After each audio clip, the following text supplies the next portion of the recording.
Hello, everyone. I'm Becca, dietitian by trade, mom 24/7, wife from the start, and when there's a few extra hours in the day, you might find me hitting the trails or on horseback. And I'm Kara, a therapist to women, a mom to a boy, an entrepreneur, mountain junkie, and a postpartum runner.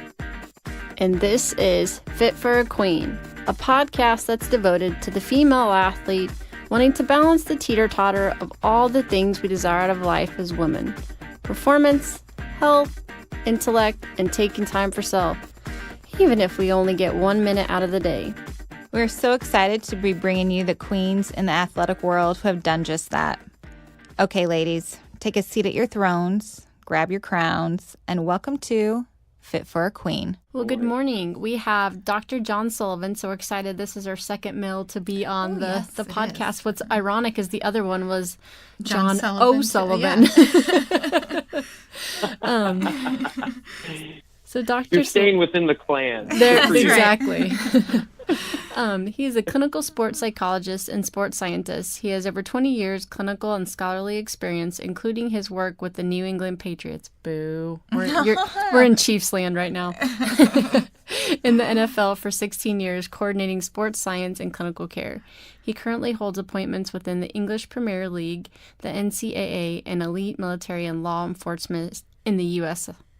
Dr. Sullivan is also a visiting sports scientist at the Queensland Academy of Sport Australia Institute of Sport and visiting scholar for biomedical sciences, psychology, and neuroscience at the Queensland University of Technology in Brisbane, Australia. He's a frequent contributor writing on sports science and sports medicine, and his latest efforts have focused on a series of books which distills the latest performance psychology, cognitive science, and neuroscience related to optimal brain performance and health, entitled The Brain Always Wins. Welcome to the podcast, Dr. Sullivan. Great to be here, and thank you for the invite. You bet. Can you first talk about why you believe the brain is the governor? Sure, it's a great question. It's actually not a belief, but we're all at a disadvantage. We don't learn much about the brain.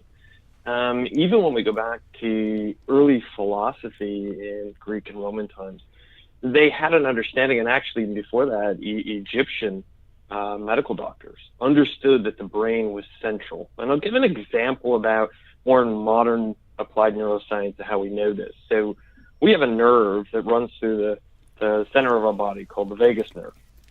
Not Las Vegas, but pretty much everything that's on the nerve stays on the nerve. And this vagus nerve connects the brain, the heart, and the stomach. Mm-hmm. And 80% of that nerve, and you think about how long that nerve has to be. It's the longest nerve. It's the most vibrant nerve. It connects to all of our internal organs. So it's there for the brain to send signals to every internal system we have, as well as receive information. So the brain has always been central to our health and human performance. We're just all at a disadvantage. We just don't learn very much. I'm convinced if I didn't study it, I wouldn't know very much. Mm-hmm. I may know more about eye health and heart health and colon health than I know about my brain. Mm-hmm. So it's always been the governor. We sometimes steer away from it, even in sports, because not having the science or traditions land hard. A term that most people know, muscle memory. Muscles don't have memory. Never have, never will.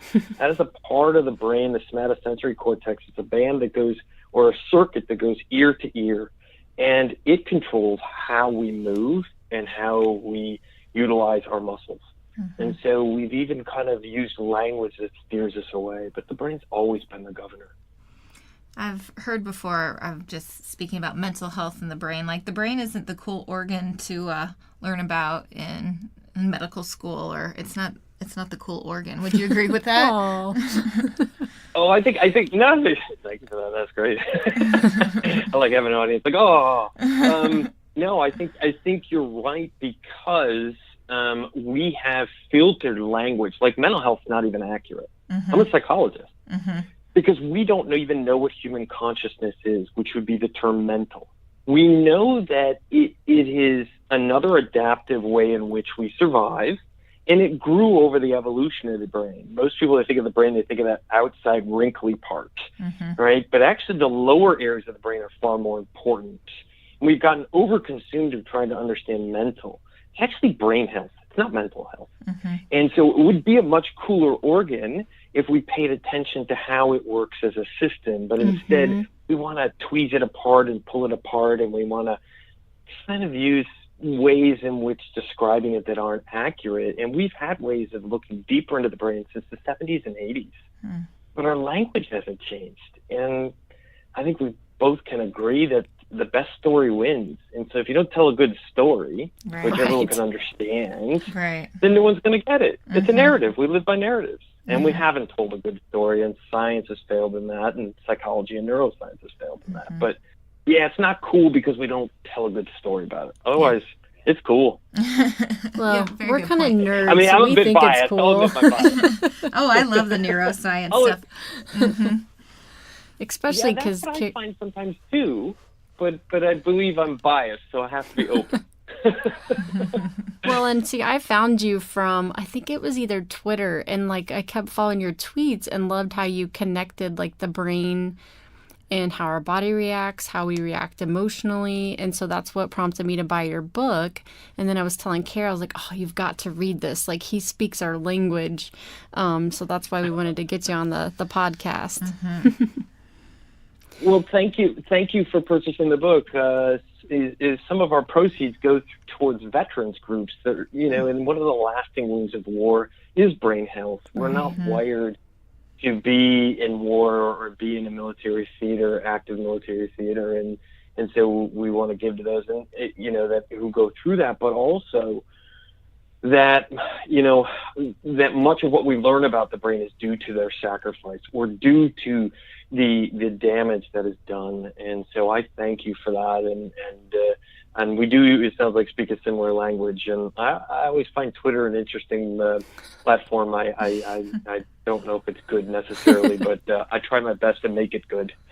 Well, I pulled nothing but positives. I remember one part of your book speaking about military that really struck me was, and I hope I get this right, you're talking about with the snipers, how they can be in such a chaotic, I shouldn't use snipers, the military, they're in such a chaotic environment, but you can teach them how to control their breathing so they can bring their heart rate down and be able to focus and be able to handle a gun. I was like, oh, wow. We could use that. Yeah, nicely done. And you're right. It isn't just those who happen to have training at the level of where you're a sniper. It is each individual. And I would say this is where we're failing law enforcement. They're not getting enough training on that process. But you're right. You can. Breath rate manages heart rate, which also manages the brain. And this is where I was talking earlier. The lower centers are so much more important. So we're a top-down system, but the longest developed systems are the lower center of the brain, the brainstem, the pons, the medulla, the amygdala. They all process emotion because we feel first, then think.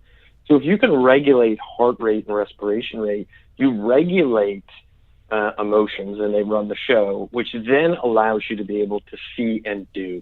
So if you're trained to do something, we can then do it at a better rate, even though it's chaotic. And not everyone will have that experience of chaos, but all of us have had this experience. Everyone is driven somewhere and have no clue how they got there. Why? That's a daily basis. Yeah. And it's the lower centers of the brain are relaxed, and then you just see and do. And so you can train that as chaos happens or intensity happens or stress happens, but it is a training process. One of the things we forget often is that it's not physical repetition. It's emotion regulation and then pattern recognition. Then it goes to movement. So I do work with the military in those areas, and these are one of the areas I wish police officers are getting more training in. And I think many of the newer recruits, as well as older veterans, are saying, hey, we need this. If they're getting it at the elite level, why aren't we? It's a hard job. And I would agree. Absolutely. Sure. Yeah. So you break down brain management into the acronym process. Can you share with us what that stands for? Sure. It kind of came together. So Chris Parker and myself, the co-author, who's a professor at Nottingham Trent University in the UK, when we were looking at the literature and trying to kind of put together what are the points in which are the strongest that allow us to have the greatest brain health, it really kind of, this word just jumped out at us in order, because this is the order. If we know the P stands for physical activity, so exercise is medicine. We were all designed evolutionarily to be hunters and gatherers, to move about 12 miles a day. That movement facilitates growth cells in the brain, facilitates movement of blood, vitamins, minerals, and neurotransmitters. So exercise is that first one, P. Rest and recovery, so we can stimulate all the time, be moving, be exercising, but where it all comes together is rest and recovery. And in a westernized culture, we do that quite poorly. Mm-hmm. And so when we looked at, we're designed to be stimulated, but we're designed to be rested. So PR, physical activity, rest and recovery, and then nutrition. And often nutrition is taught by, we should eat these foods or that foods. And actually, if you go back, it's all nutrition is about the brain. All breaking down the food is to make neurotransmitters, which are chemical communication within the brain. Yeah, we eat by ambiance and we eat by, how things look. And that's a modern experience. But really, we eat because, and we have cravings at times because those foods make a certain neurotransmitter which allows our brain to function. So we kind of talk about nutrition in a very different way. The gut-brain axis, the gut and brain communicate, and the gut is our immune system. Then we look at the next piece of kind of, so the PROC, or in process, is cognitive training. We can do things that enhance our abilities on a cognitive level, particularly one of the most important two are attention and memory. And there are things we can be doing. Now, exercise helps those, but there are things we can particularly, like meditation. Not necessarily mindfulness. As a scientist, that's a horrible term. It means everything and nothing, and that's bad science. Mm-hmm. But meditation, we actually do have much stronger science on.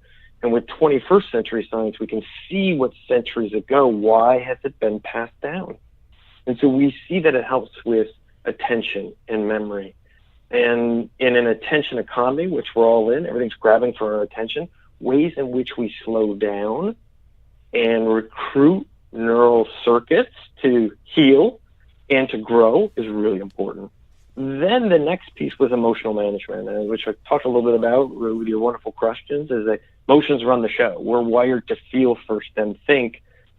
Yet you, me, and many of your listeners were taught that we think first, then feel. No, by just the way the brain's wired, we are wired to feel. Feelings are how we survive. Mm-hmm. And feelings are how we process information, how we gain knowledge. And so that's a real important piece, especially in this attention economy where everything's wanting us to react. Mm-hmm. Then the other piece that often isn't talked about is the first S in process, socialization. All primates, and we're really not Homo sapiens. That should have never been a term. That's a subjective term. We're just primates. All primates and all mammals are designed to regulate through socialization. So when we look at someone, and it has less to do, the central nervous system doesn't hear voice.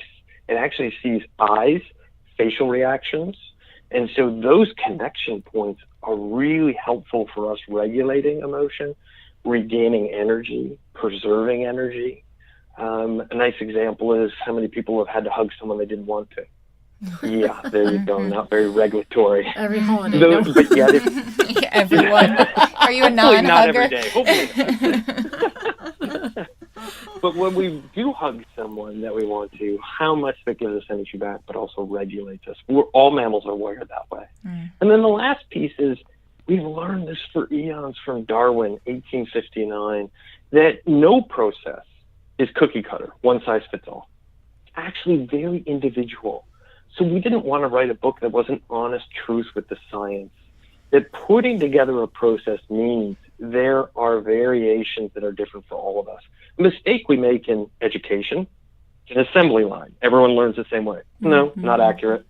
In medicine, everyone gets the same thing. No, not accurate. Sport, we train everyone the same way. No, not accurate. And even industry makes this failure. So we really wanted to develop that process term to be honest with the science and reflect the power of each of them. And it just jumped out at us. It wasn't something that was very thoughtful from a literary standpoint. It was more of a scientific standpoint. So I just love that. I think about the socialization, and with this younger generation coming up. Yesterday was National Suicide Prevention Day. And like you said, I think it's key to lock eyes and see somebody's how they're presenting visibly, to know emotion. And we're so stuck in our phone and our computer that we don't even connect eye to eye anymore. And I wonder if that's part of the reason we're seeing so much emotion dysregulation. I mean, I think you're touching on something that most things are multifactorial, but when we look like you're saying that how often people are engaged in, and yes, the phones and the tablets are designed to be addictive. You know, I tell this story and most people are surprised by it. Steve Jobs was a brilliant man, but he also was brilliant enough to put together 4 people that were multidisciplinary to design this. Because if 40 people designed the iPhone, we would have never seen it. It had to be a small group Right. to then develop it and then hand it off. Well, 2 of the people in the group were understanding neuroscience. So he wanted to apply principles of addiction.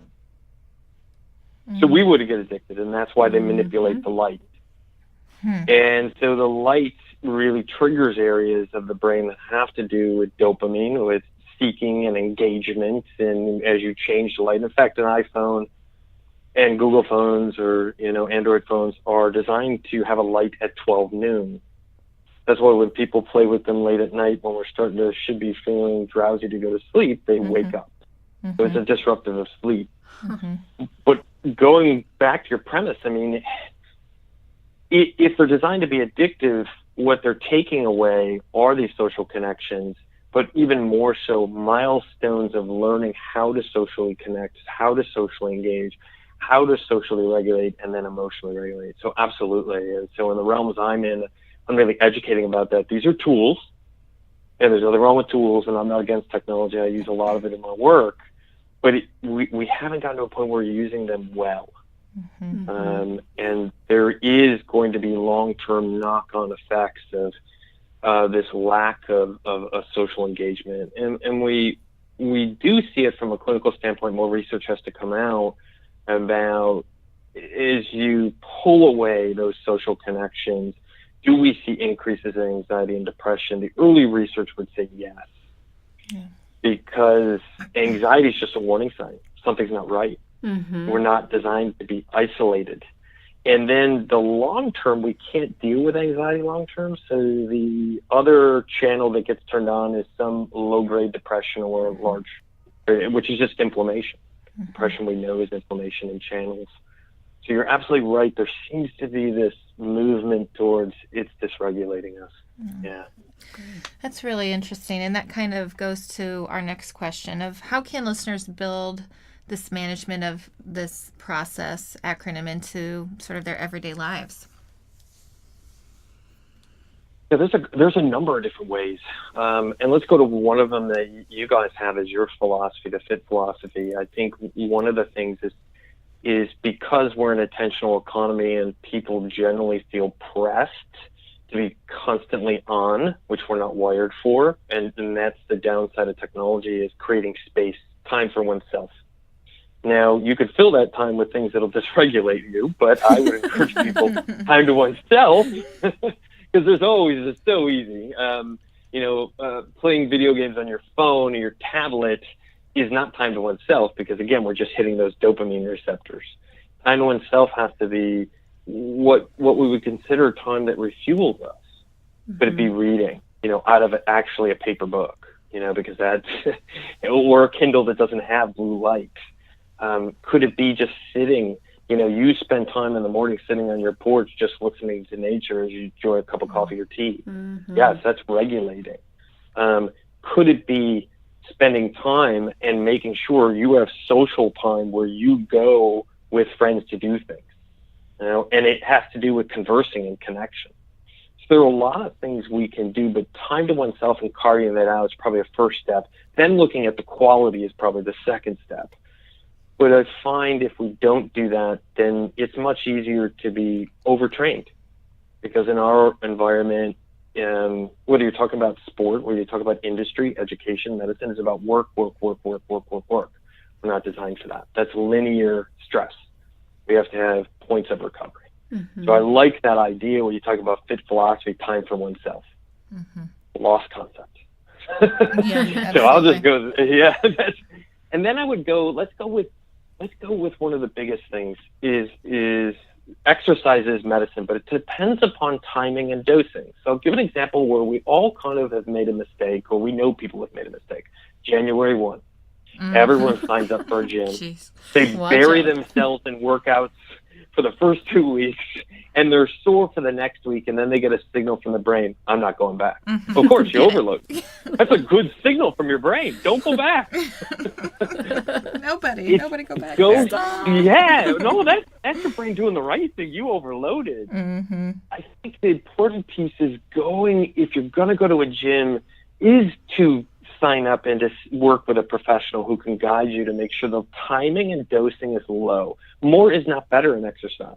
A better process is better. And so often it's about, you shouldn't feel pain. It should be enjoyable. It starts to build towards, you can do a little bit harder workouts if you choose, but even if you just go in and it feels easy and that's where you want to stay, we're designed to be physically active, which unlocks all these other health benefits. So do what you love, but do it in a dose that's attainable and sustainable. I don't know if we don't do that. And gyms love it, because the gym empties out 4 weeks into January. They're still collecting their fees, and the place is empty. Exactly. They got the 4 walls paid for. Pay less staff, and they get to keep more for themselves. Figured it out. You got it. Yeah. And I think the next one I would say is most powerful, that we are the worst, westernized culture, but I'd say in the U.S. as well, are the worst at, is rest and recovery. We take the least amount of vacations. We sleep the least. We skip meals.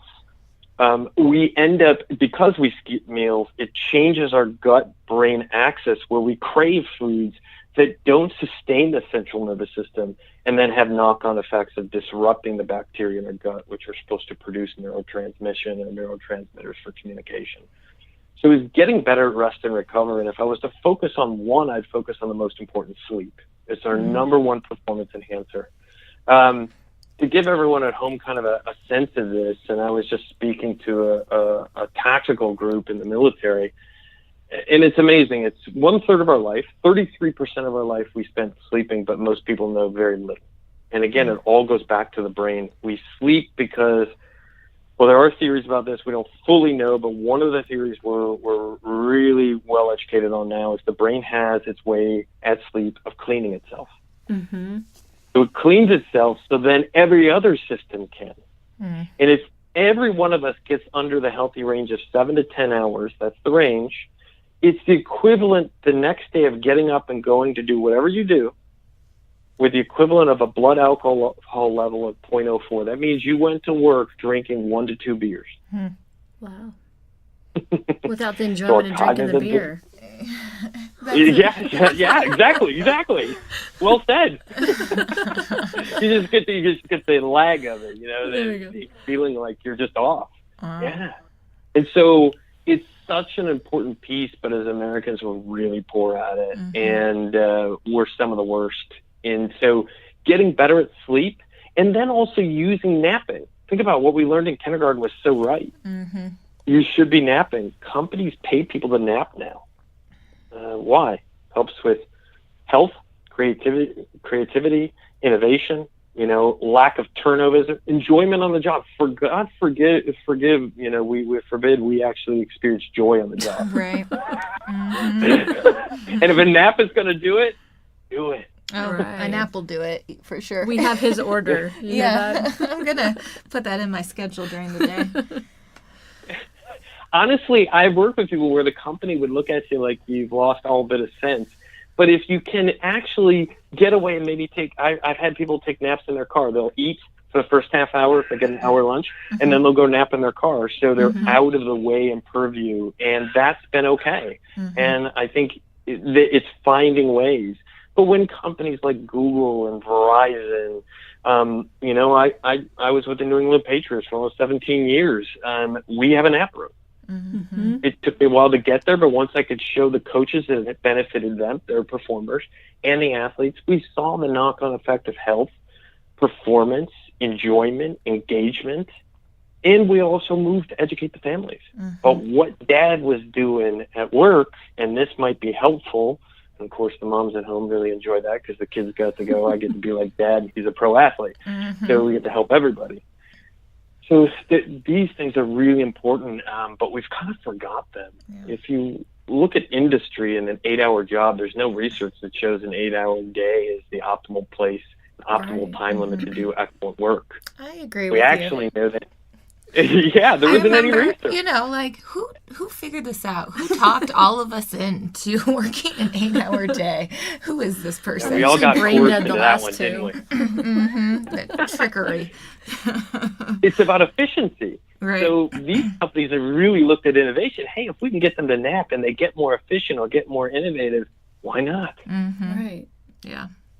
This is fascinating stuff. I love it. Yeah. Well, my gosh, you have given us so many tips. Is there a last little bit that you practice every day to live out the Phit philosophy?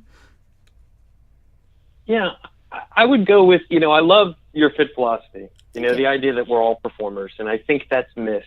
I mean, it's always just left to athletes, and that's not true at all. When you show up and you got to be a mom and dad, you got to perform. You got to be on. You don't have to be perfect, but you got to be on. There is no perfection. And then every other walk of life the same way. I mean, health's just a given. If we don't take care of ourselves in that aspect, we can't perform. And I think that's the biggest foundation. And I think one of the things is, as I stay focused there, that in our culture, we often look at performance as a separate bucket. That's impossible. If you don't have brain health, you don't have health, and your knock-on effect of being able to perform every day goes down. And then I would go with the other piece, intellect. I got to be honest with you. One of the things, if I'm not learning something every day, and I do a lot of reading, peer-reviewed journals, things of that nature. If I'm not exercising, I'm not focused in some way on my health and socially engaged, and not learning something, it's not a complete day for me. Yeah. But I love your Phit philosophy. Well, thank you. One last question. Do you still have your podcast? We have been on break for a little bit. We're going to come back out with it, so we will be, yes. And certainly we have all those online on Stitcher, as well as our website, thebrainalwayswins.com.